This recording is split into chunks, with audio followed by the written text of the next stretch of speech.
is I was working at that bar in Burlingame, and I kicked the guy out.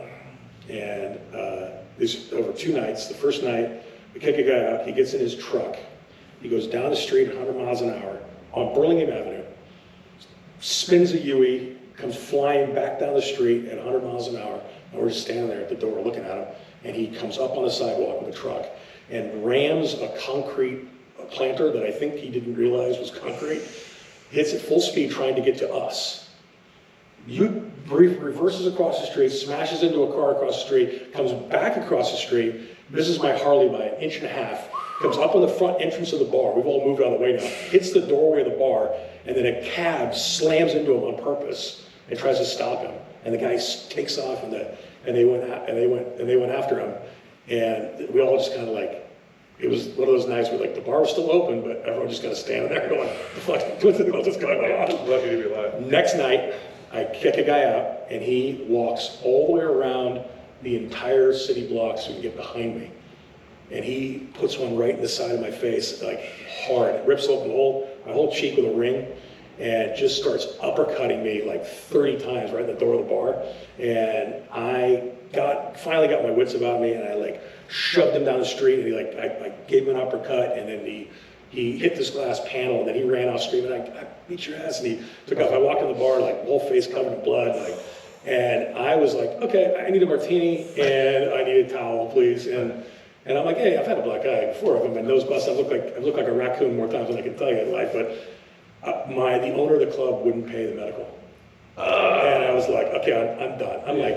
I'm in my 30s at this point, and I'm like, okay, that's it, I'm done, I'm never again. Was that the first major time you was sucker punched, besides the time that they grabbed his girlfriend by the throat?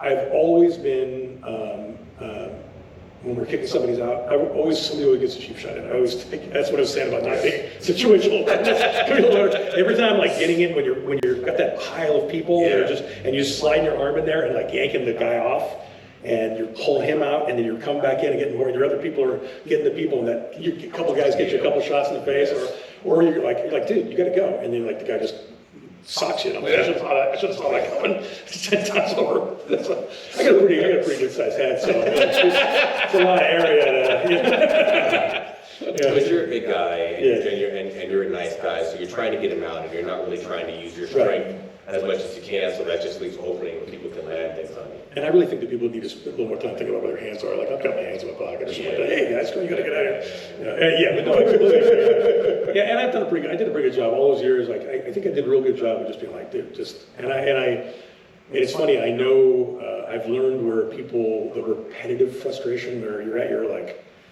30th fake ID, and you're just like, what is this crap? F out of here. Why are you being such a jerk? It's like, because you're not the first. You're you know what I mean?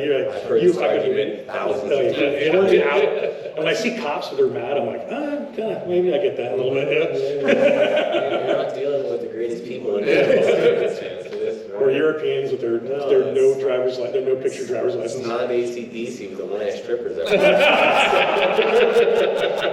I've definitely had some fantastic moments in life.